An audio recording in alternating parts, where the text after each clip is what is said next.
అందరికీ నమస్కారం. ఈరోజు మనం వృశ్చిక రాశి వారి గురించి తెలుసుకుందాం. వృశ్చిక రాశి వారికి జూలై నెల 7వ తేదీన అనగా సోమవారం నాడు వీరి జాతక ఫలితాలు ఏ విధంగా ఉండబోతున్నాయనేది తెలుసుకుందామండి. వృశ్చిక రాశి వారు కొత్తగా మన ఛానల్ చూస్తున్నట్లయితే ఛానల్ను సబ్స్క్రైబ్ చేసుకుని వీడియో మీకు నచ్చితే లైక్ చేసి సపోర్ట్ చేయడం మాత్రం మర్చిపోకండి. మరి ఆలస్యం చేయకుండా వృశ్చిక రాశి వారి యొక్క పూర్తి జాతక ఫలితాల గురించి అయితే తెలుసుకుందాం. వీడియోని చివరి వరకు చూడండి, అప్పుడు మీకైతే పూర్తిగా అర్థమవుతుంది. అంతకన్నా ముందు చాలా మందికి ఎన్నో సమస్యలు, ఇబ్బందులు ఎదురవుతూ ఉంటాయి. అంటే ఒక్కొక్కరికి ఒక్కొక్క సమస్య ఉంటుంది కదా. ప్రేమ, పెళ్లి, సంతానం, వ్యాపారం, భార్యాభర్తల మధ్య గొడవలు, కోర్టు సమస్యలు, ఇలా మీకేదైనా సమస్య ఉంటే శ్రీ పోలేరమ్మ తల్లి జ్యోతిష్యాలయం 9381918252 గురువుగారిని సంప్రదించవలసినటువంటి ఫోన్ నెంబర్. ఇక ఇప్పుడు ఇవన్నీ కూడా తెలుసుకొని రేపటి రోజున మీరు పాటించి మీ జీవితంలో మీరు దేని గురించి అయితే బాధపడుతున్నారో, ఏదైతే పొందడం లేదని చెప్పి, ఏదైతే దక్కడం లేదని చెప్పి మీకు అనిపిస్తుందో అవన్నీ కూడా చక్కగా మీరైతే పొందవచ్చు. మరి ఆలస్యం చేయకుండా వివరాల్లోకి వెళితే, ఈ రాశి వారికి రేపటి రోజున చాలా అద్భుతమైనటువంటి రోజుగా చెప్పుకోవచ్చు. అంతేకాకుండా అనుకూలమైనటువంటి రోజుగా కూడా చెప్పుకోవచ్చు. ఎందుకు అనుకూలమైనటువంటి రోజు, అలాగే ఏ విధమైనటువంటి రేపటి రోజున మీకు సమాజంలో మీకు రాబోతున్నటువంటి మంచి ఉన్నతమైనటువంటి గౌరవం కావచ్చు, ఇలాంటివన్నీ కూడా ఈరోజు మనం ఈ వీడియో ద్వారా తెలుసుకుందాం. అసలు రేపటి రోజున జరగబోయేది కనుక మీరు తెలుసుకున్నట్లయితే చాలా ఆశ్చర్యపోతారు. ఎందుకంటే ఇన్ని రోజుల నుండి జరిగింది ఒకటైతే, రేపటి రోజున మీకు ఏదో సాధించినటువంటి ఫీలింగ్ అనేది మీ మనసుకు అనిపిస్తుంది. ఒక పని అయితే అంటే ఏదో ఒక పని అయితే పూర్తి చేస్తామనేటటువంటి భావన ఏర్పడుతుంది. ఆలోచించుకోవాల్సినటువంటి పని లేదు. ఇలా ప్రతి ఒక్కటి కూడా రేపటి రోజున ఒక వ్యక్తి ద్వారా ఒక సపోర్టింగ్, ఒక ధైర్యం అనేది రేపటి రోజున మీకు కలగబోతుంది. ఒక్క మాటలో చెప్పాలంటే, మిమ్మల్ని అందరూ కూడా ఇష్టపడే విధంగా మీ ప్రవర్తన, మీ యొక్క రూపం, తెలివి, మాట, ఇలా ఏదైనా కావచ్చండి, మీ పొగరు, ఇలా ప్రతిదీ కూడా ఎదుటి వ్యక్తులను ఆకర్షించేలా ఉంటాయి మీ మాటలు. అలాగే మిమ్మల్ని ఎంతగానో ప్రేమించే విధంగా మీ ప్రవర్తన ఉంటుంది. అయితే రేపటి రోజున వచ్చేటప్పటికి మీరు చాలా బిజీగా ఉంటారు. మీ పనుల్లో విశ్రాంతి కూడా తీసుకుంటారు. సంతోషంగా కుటుంబంతోనూ గడుపుతారు. అయితే రేపటి రోజున ఆసక్తికరమైనటువంటి విషయాలు జరుగుతాయి. ఎవరినైనా కానీ కొత్తగా ఒక వ్యక్తిని కలవడం కానివ్వండి, లేదంటే ఎవరైతే మీ నుండి దూరమైనటువంటి బంధం తిరిగి మరలా మీకు ఒక ఫోన్ కాల్ ద్వారా మరలా మీ జీవితంలోకి రావడం కానివ్వండి, ఇటువంటివి జరుగుతాయి. అయితే రేపటి రోజున ఎవరితో కూడా గొడవలు కానివ్వండి, ఇలాంటివి ఏదైనా జరుగుతాయా అంటే ఖచ్చితంగా కొంతమంది వ్యక్తులతో లేనిపోని వాగ్వాదం చోటు చేసుకునే విధంగా రేపటి రోజున మీ జీవితం ఉంది. కాబట్టి ఈ విషయంలో మాత్రం కొంచెం జాగ్రత్తగా ఉండండి. అలాగే మీ జీవితంలో మీ పనుల్లో కొన్ని మార్పు చేర్పులు కూడా జరుగుతాయి. అయితే దీనికి తగిన విధంగా కూడా ఒక చిన్న పరిహారం అనేది చేసుకుంటే చాలా చక్కగా రేపటి రోజున మీపై ఏదైనా జాతక దోషాలు కానీ, నరదృష్టి, నరఘోష ఉంటే ఇవి కూడా తొలగిపోతాయి. మరి రేపటి రోజు మీ పనుల్లో ఎంత బిజీగా మీరు ఉన్నప్పటికీ కూడా మీరు మీ పనులు సకాలంగా పూర్తి చేస్తారు. అసలు ఖాళీగా ఉండడం అనేది మీకు ఇష్టం ఉండదు. అలా ఖాళీగా ఉన్న వాళ్ళను కూడా పెద్దగా ఇష్టపడరు. ఎవరన్నా ఖాళీగా పని పాట లేకుండా కూర్చుంటే ఎవరినైనా కానీ ఈ పని చేసుకోవచ్చు కదా, ఎందుకు సమయాన్ని వృధా చేస్తారని చెప్పి ఒక సలహా కూడా ఇవ్వడానికి మీరు ఏమాత్రం ఆలోచించరనమాట. జీవితంలో ఒక స్థాయికి రావాలని చెప్పేసి మంచి సంకల్పంతో ఉంటారు. కాబట్టి ఎదుటివారు కూడా మిమ్మల్ని ఆదర్శప్రాయంగా తీసుకునే వ్యక్తులుగా మీరు నిలబడతారు. సమాజంలో ఎంతో ఉన్నతమైనటువంటి గౌరవం మీ సొంతం. అలాగే ఒకరి దగ్గరకు వెళ్ళి మీకు అడుక్కోవాల్సినటువంటి పరిస్థితి అనేది కూడా ఎప్పుడూ రాదు అని చెప్పి మీరు అనుకుంటారు. అనుకున్న విధంగానే మీ పనితీరు కూడా, మీ యొక్క ఆలోచన విధానం కూడా అలాగే ఉంటుంది. కష్టంలోనే సుఖం ఉంటుందని చెప్పి పరిపూర్ణంగా నమ్మేటటువంటి వ్యక్తులు ఈ రాశివారు. అలాగే మీరు ఎప్పుడూ కూడా చేసేదానికన్నా కూడా ఇంకా కొంచెం ఎక్కువ కష్టపడాలి. అలాగే దీపం ఉన్నప్పుడే ఇల్లు చక్కదిద్దుకోవాలి. ఒంట్లో వయసు, ఓపిక, తెలివి ఉన్నప్పుడే మనం జీవితంలో ఒక స్థాయికి వచ్చి సెటిల్ అయిపోవాలి. ఇక ఎవరి మీద కూడా ఎప్పుడూ కూడా డిపెండ్ అవ్వకూడదు. భవిష్యత్తులో కానీ మన కుటుంబానికి కానీ మనకంటూ ఏ విధమైనటువంటి బాధలు, సమస్యలు రాకూడదని చెప్పేసి బాగా గట్టిగా కష్టపడుతూ ఉంటారు. ఆ కష్టం ఏంటంటే కూడా చాలా ఇష్టంగా, ఎంతో ఇంట్రెస్ట్ పెట్టి మరీ చేస్తారు. కాబట్టి వీరికి కలుసుబాటు కూడా బాగా ఉంటుందండి. కొన్ని సమస్యలు అలాగే బాధలు అందరికీ ఉండేవే, కాదనడం లేదు. కానీ ఏంటంటే వీరి కష్టానికి తగినటువంటి ప్రతిఫలాన్ని భగవంతుడు ఇస్తాడు. అసలు ఈ రాశివారు అంటేనే మామూలుగా కష్టజీవులు, అలాగే అదృష్టవంతులు. అలాగే వీరిపై లక్ష్మీదేవి యొక్క అనుగ్రహం కూడా ఎప్పుడు పుష్కలంగా ఉంటుంది. కష్టాన్ని చూసి లక్ష్మీదేవి కూడా కరుణిస్తుందన్నమాట. కాబట్టి మీరు పూజలు కూడా ప్రతిరోజు చేస్తూ ఉంటారు. ఆధ్యాత్మిక పరంగా కూడా మంచి భావనలు మీలో ఉన్నాయి. వ్యాపారం పని మీద కావచ్చు, ఉద్యోగం పని మీద కానీ వెళ్ళేటప్పుడు మీరు చక్కగా దీపారాధన చేసుకొని మరి ఇంట్లో నుండి బయటకు వెళ్ళడానికి ఇష్టపడతారు.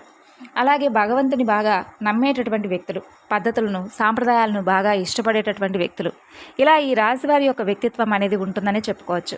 అయితే వీరికి ఎదుటివారంటే కోపంగా ఉన్నా, లేకపోతే ఎదుటివారి దగ్గర ఏదైనా ఒక మాట చెప్పిందే చెప్పడం కానీ, లేదంటే సమస్యలు బాధలు చెప్పినా కానీ, ఇలాంటివి ఏంటంటే వీరికి పెద్దగా నచ్చవు. అలాగే అలాంటి మనుషులతో కానీ, లేదంటే మాట్లాడడానికి కానీ ఇష్టపడరు. ఇక వీరు కష్టపడుతూ ఉంటారు. కాబట్టి ప్రశాంతంగా మాట్లాడేటటువంటి మనుషులు, ప్రశాంతమైనటువంటి మాటలు, ప్రశాంతమైనటువంటి వాతావరణాన్ని బాగా ఎక్కువగా ఇష్టపడుతూ ఉంటారు. ఇక వీరు మధ్యలో కాస్త మైండ్ రిలాక్స్ కోసం బయట సరదాగా ఉండడం, సరదాగా మాట్లాడుకోవడం, ఇలాంటివి కూడా చేస్తూ ఉంటారని చెప్పుకోవచ్చు. అలాగే ఇష్టమైనటువంటి ఆహారాన్ని చాలా ఇష్టంగా తింటూ ఉంటారు. అలాగే ఎదుటివారికి ఏదైనా సహాయం చేసే గుణం కూడా వీరిలో ఎక్కువగా ఉంటుంది. అంటే ఎదుటివారు అసలు ఏది చేయకుండా ఖాళీగా ఉంటే వారికి మాత్రం సహాయం చేయడానికి పెద్దగా ఇష్టపడరండి ఈ రాశివారు. ఎదుటివారు కష్టపడుతున్నారు, లేదంటే వారికి అసలు అతి దీనమైనటువంటి స్థితిలో ఉన్నారనుకుంటేనే ఏదైనా కానీ ఒక సహాయాన్ని, అంటే మనం చేసేటటువంటి సహాయం కూడా ఎదుటి వ్యక్తులకు పరిపూర్ణంగా ఉపయోగపడితే అదొక ఆనందం అని చెప్పి అనుకుంటారనమాట. ఒక స్నేహితులకు కావచ్చు, తెలిసిన వాళ్ళకి కావచ్చు, లేదంటే ముక్కు మొహం తెలియని వారికి కూడా నిజంగా నిస్సహాయతలో ఉన్న వారికి కావచ్చు, ఇలా వీరి వంతు ఏదో ఒక సహాయాన్ని అయితే అందివ్వడానికి ముందుకొస్తారు. అలాగే మీకు ఎలా ఉన్నా కూడా పొరపాటున కూడా ధర్మాన్ని కానీ, లేదంటే సత్యాన్ని కానీ విడిచిపెట్టుకోరు. ఎందుకంటే మీరు ఏ సమస్య వచ్చినా, కష్టం వచ్చినా ధర్మబద్ధంగా జీవించడానికి మాత్రమే ఇష్టపడతారు. కాబట్టి ఈ రాశివారి యొక్క స్నేహం, అలాగే వీరి ప్రేమ, బంధం ఇలా మీకు ఎదుటి వ్యక్తులకు బాగా ఇష్టపడేలాగా ఉంటుంది. ఇక రేపటి రోజున బాగా బిజీగా ఉంటారు. ఇంట్లో ఫ్యామిలీతో గడుపుతారు. చక్కగా ఒక పండుగ వాతావరణంలాగా మీ కుటుంబంతో సంతోషంగా మరిన్ని శుభవార్తలు వింటారు. అలాగే ఇష్టమైనవి వండించుకొని తినటం, చక్కగా మంచి బట్టలు వేసుకోవడం, ఫ్యామిలీతో మంచి సమయాన్ని స్పెండ్ చేయడం, రేపటి రోజున వీలు చూసుకున్నంతలోనే సమయంలోనే మీరు ఇవన్నీ చేస్తారండి. అయితే ఫ్యామిలీకి తగ్గట్టుగా కూడా అనుకూలంగా నడుచుకోవడం, వారికి ఇష్టమైనవన్నీ కూడా తెచ్చిపెట్టడం, వారితో కలిసి మాట్లాడడం, వారిని చూసి సంతోషపడడం, ఇలాగ ఫ్యామిలీతో సంతోషంగా గడిపామని చెప్పి చాలా రోజుల తర్వాత మీకు అనిపిస్తుంది. ఎందుకంటే ఫ్యామిలీ ప్రియులుగా కూడా ఈ రాశివారిని మనం చెప్పుకోవచ్చు. కుటుంబం కోసమే వీరు ఎంత కష్టపడినా కూడానండి, ఎంత ఆలోచించినా, ఎంత చేసినా కూడా కుటుంబం బాగుంటే మనం బాగుంటాం అనేటటువంటి మంచి సంకల్పంతో కుటుంబం కోసం ఏదైనా సాధిస్తారు, ఎంత శ్రమైనా చేస్తారు. ఇదంతా కూడా మనం చేస్తుంది దేనికోసం? మన కుటుంబం కోసమే కదా అన్నటువంటి భావన ఉంటుంది వీరిలో.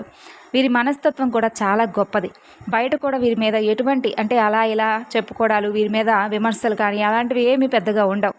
అలా లేకపోతే ఉంటే పెద్దగా కోపం వస్తుంది ఎక్కువగా, అంతేకాని ఆ కోపానికి కూడా ఒక అర్థం ఉంటుంది. మీరు ఆ కోపాన్ని కొంచెం తగ్గించుకుంటే చాలండి. మిగతాదంతా కూడా మీలో ఎటువంటి, అంటే తక్కువ చేసి చూపించేటటువంటి, వేలెత్తి చూపించేటటువంటి పనులైతే మీలో ఎక్కువగా లేవు. ఇక వ్యాపారం, ఉద్యోగం కోసం కావచ్చు, బయట తిరగడం, బిజీగా ఉండడం, డ్రైవింగ్ అనేది తప్పనిసరిగా రేపటి రోజున మీ లైఫ్లో జరుగుతుంది. డ్రైవింగ్ చేసేటప్పుడు కూడా కొంచెం ప్రశాంతంగా ఆలోచించి డ్రైవింగ్ చేసుకోండి. ఎటువంటి ఆలోచనలకు గురి కాకండి. అలాగే మిగిలినటువంటి వ్యక్తుల్లో మనం చూసుకున్నట్లయితే ఎదుటి వారిలో ఒక్కొక్కసారి మనలో, అంటే మనం ఏదైనా ఒక మాట చెప్పినా కంగారు, టెన్షన్స్ ఇలాంటివన్నీ కూడా కనిపిస్తుంటాయి. కానీ ఈ రాశి వారిలో ఏంటంటే కంగారు, టెన్షన్స్ అనేవి చాలా తక్కువగా ఉంటాయి. ఏదైనా అంటే విపరీతమైనటువంటి భయానికి గురయ్యేటటువంటి సందర్భాన్ని కూడా వీరు చాలా టేక్ ఇట్ ఈజీగా తీసుకుంటారు. ఏం జరుగుతుందిలే, పోనీ ఏదన్నా జరగని, భగవంతుడే ఉన్నాడు అనుకొని నిశ్చలంగా ఉంటారనమాట. అలాగే అన్నీ ప్రశాంతంగా బ్యాలెన్సింగ్ కలిగినటువంటి వ్యక్తులు. అలాగే రేపటి రోజున మీకు ఏదైనా కానీ, అంటే నరదృష్టి కానీ, నరఘోష కానీ, ఏవైనా సమస్యలు ఉంటే కనుక, మీపై ఏదైనా కొంచెం మీకు ప్రతికూలంగా అనిపించిందంటే కనుక మీరు చేయవలసినటువంటి పని ఏమిటి అంటే, రేపటి రోజున సోమవారం కాబట్టి చక్కగా దగ్గరలో ఉన్నటువంటి శివాలయానికి వెళ్ళి అక్కడ బిల్వపత్రాలతో స్వామిని అభిషేకించుకోండి. అది కూడా వీలు కుదరకపోతే కనీసం జలంతోనైనా కానీ స్వామికి అభిషేకం చేసుకోండి. అలాగే మీరు రేపటి రోజున వీలుంటే గోమాతకు మీకు తగినటువంటి పూజ చేసుకోండి. అలాగే మీకు చేతిలో ఉన్నటువంటి ఆకుకూరలు కానీ, లేదంటే ఇంకేదైనా గోవు తినేటటువంటి ఆహార పదార్థాలను అందించండి. రిలాక్సేషన్ కోసం ఖాళీ సమయంలో మంచి సంగీతాన్ని వినండి. అలాగే ఒక నూతన ఉత్తేజం అనేది మీలో కలుగుతుంది. మీరు ఆవుకి అంటే గోమాత ఉంటుంది కదా, మనం హిందువులందరం కూడా ప్రత్యేకంగా పూజిస్తూ ఉంటాం కాబట్టి రేపటి రోజున గోవుకు పచ్చడి గడ్డిని ఆహారంగా తినిపించడానికి ప్రయత్నించండి. మీ జీవితంలో రేపటి రోజున మంచి మార్పు అయితే తప్పకుండా వస్తుంది. అలాగే మీకు మీ చేతిలో ఏదుంటే అది పెట్టండి, సరిపోతుంది. ఇక ఈ విధంగా రేపటి రోజున చేసి చూడండి. ఒక మంచి ఫోన్ కాల్ ద్వారా మీ బంధాన్ని తిరిగి రేపటి రోజున ప్రత్యేకంగా రేపటి రోజున విశేషించి మీరు పొందబోయేటటువంటి కానుక ఏమిటంటే కోల్పోయినటువంటి బంధాన్ని, దూరమైనటువంటి బంధాన్ని, జీవిత భాగస్వామి కావచ్చు, ఇలా ఒక బంధం అయితే మీకు రేపటి రోజున సొంతం కాబోతుంది. తిరిగి రేపటి వీడియోలో కలుసుకుందామండి.